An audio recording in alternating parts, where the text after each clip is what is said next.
जब उनको बुलाया गया और बताया गया एक क्लर्क की तरफ से कि आपको 2 साल है, आपको 6 साल, आपको 10 साल, इस तरह सज़ाएँ दी गई हैं। हसन नियाज़ी की मिलिट्री सज़ा के खिलाफ अपील की आज लाहौर हाई कोर्ट में समाअत थी। इस हवाले से हम इनसे बात करते हैं। इनके वालिद साहब भी यहाँ पर आए हुए थे। 2 साल हो चुके हैं वो जेल में बंद है, लेकिन यहाँ पे एक ऑब्जेक्शन पे दूसरी ऑब्जेक्शन और ये सिलसिला जारी है। अस्सलाम वालेकुम नाज़रीन, आप देख रहे हैं एक्सप्रेस न्यूज़ और मेरा नाम है मोहम्मद हारून। बानी पीटीआई के भांजे हसन नियाज़ी की मिलिट्री सज़ा के खिलाफ अपील की आज लाहौर हाई कोर्ट में समाअत थी। इस हवाले से हम इनसे बात करते हैं। इनके वालिद साहब भी यहाँ पर आए हुए थे, हफीज़ुल्लाह नियाज़ी खान साहब, उनसे बात करते हैं कि अब वो इस आज केस के हवाले से क्या बात करते हैं। सर मैं पहले देख लूँ कि फैसला साहब किधर है। अच्छा नहीं साहब, ये काफ़ी अर्से से आपका बेटा भी बंद है और किस तरीके से आप इस तमाम मामला को देखते हैं? बस बेटा मैं देख लूँ कि फैसला साहब कराची से आए हुए, उन बेचारों को बताइए। अच्छा जी, वो भी कह रहे हैं जी जो कुछ लोग कराची से आए ये ज़रा उनको मिलना चाह रहे हैं। अब यहाँ पर पीटीआई की क़यादत जो है बिल्कुल मौजूद है सारी। इनके वकील भी यहाँ पर जो है नईम पंजोता साहब, उनसे भी हम बात करते हैं इस हवाले से कि आज केस के अंदर क्या सूरत हाल बनी है हसन के हवाले से। देखिए जी, आज ऑब्जेक्शंस के ऊपर सरकार को बुलाया गया था कि जो ऑब्जेक्शंस हाई कोर्ट ऑफिस की तरफ से लगाई गई हैं उस पर सरकार का क्या कहना है, क्योंकि जो डॉक्यूमेंट मिसिंग है जिसका ऑब्जेक्शन लगाया जा रहा है वो डॉक्यूमेंट तो किसी जगह पे अवेलेबल है नहीं। तो आज अदालत ने ये सवाल पूछा प्रोसिक्यूशन से कि आप बताइए कि ये इस डॉक्यूमेंट को कैसे हासिल कर सकते हैं, जबकि कानून के अंदर इसकी कोई शिक मौजूद नहीं है कि आप इस डॉक्यूमेंट को कानूनी तौर पर हासिल कर सकते हैं। तो इसके ऊपर ऑब्जेक्शन लगाना एक इलॉजिकल बात है।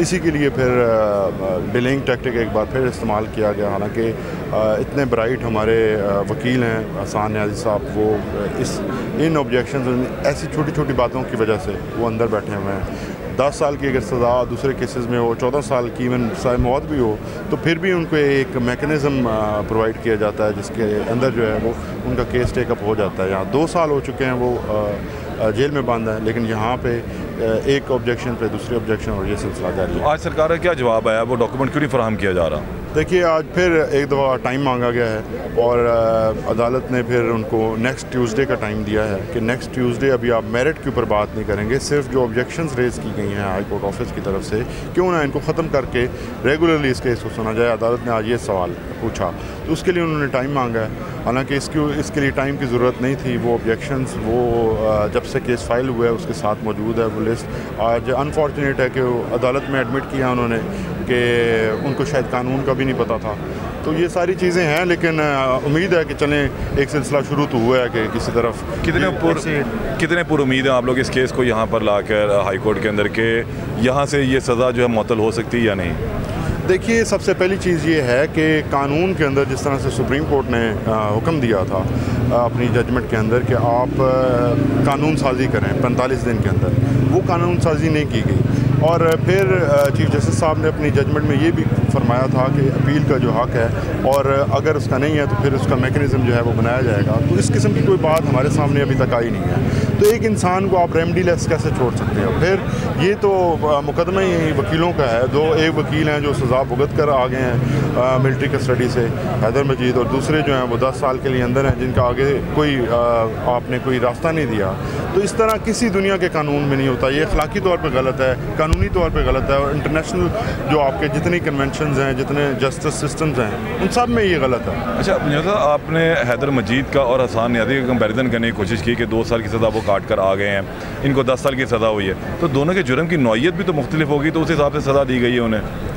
देखिए, जो जुर्म की नौइयत है वो तो तब सामने आएगी ना जब कोई डॉक्यूमेंट आएगा सामने। ट्रायल की प्रोसीडिंग्स तो अभी तक सामने नहीं आई, ऑर्डर तो सामने नहीं आया, जजमेंट क्या थी, किन शवाहिद की बुनियाद पर उनको सज़ा दी गई, उनको 2 साल दी गई, उनको 10 साल दी गई, ये तो अभी कुछ सामने नहीं आया। ये तो वर्बली जो है वो बता रहे हैं कि हमें जो है वो इस तरह से प्रोसीड किया गया, खड़ा किया गया। यहाँ कोट लाखपत जेल के अंदर जो है जब उनको बुलाया गया और बताया गया एक क्लर्क की तरफ से कि आपको 2 साल है, आपको 6 साल, आपको 10 साल, इस तरह से सज़ाएँ दी गई हैं। तो ये प्रोसीडिंग्स तो नहीं है। चलें, बहुत शुक्रिया। नहीं मुझे साहब हमारे साथ मौजूद थे और इस वाले इंतज़ार पंजोता साहब, इन्होंने ये बताया कि अब इस केस की जो है समाअत चल रही है। पाकिस्तान तहरीक इंसाफ से ताल्लुक़ रखने वाले बहुत सारे जो लोग हैं वो आए हुए हैं और आज एक थोड़ा सा हजूम यहाँ लगा हुआ था। लोगों की कोशिश ये थी कि आज वो अपने जो लोग हैं उनसे इज़हार यकजहती के लिए यहाँ पर पहुँचे और ज़्यादा से ज़्यादा ये कोशिश की जाए। गो के पाकिस्तान तहरीक इंसाफ की ज़्यादातर क़यादत जो है वो इस वक्त जेलों के अंदर बंद है और इनमें इन लोगों को जो है ज़्यादा रसाई भी कोई नहीं मिल रही है। जिन लोगों को मिलिट्री एक्ट के तहत सज़ा हुई है उन लोगों को अपील का हक़ कोई नहीं है। हसन नियाज़ी की अपील जो लाहौर हाई कोर्ट के अंदर देर समात भी है, ऑफिस का रजिस्ट्रार ऑफिस के एतराज़ात थे और उन एतराज़ात को अभी दूर नहीं किया गया, उसी के ऊपर अभी कोर्ट की प्रोसीडिंग्स जो हैं वो जारी भी हैं।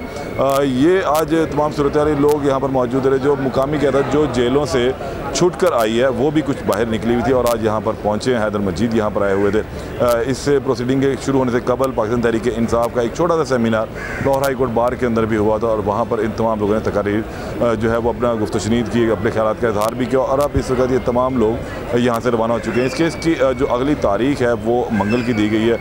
उस पर मज़ीद जो अपडेट होगी आपको दोबारा आगाह करेंगे। तब तक के लिए इजाज़त दें। अल्लाह निगहबान।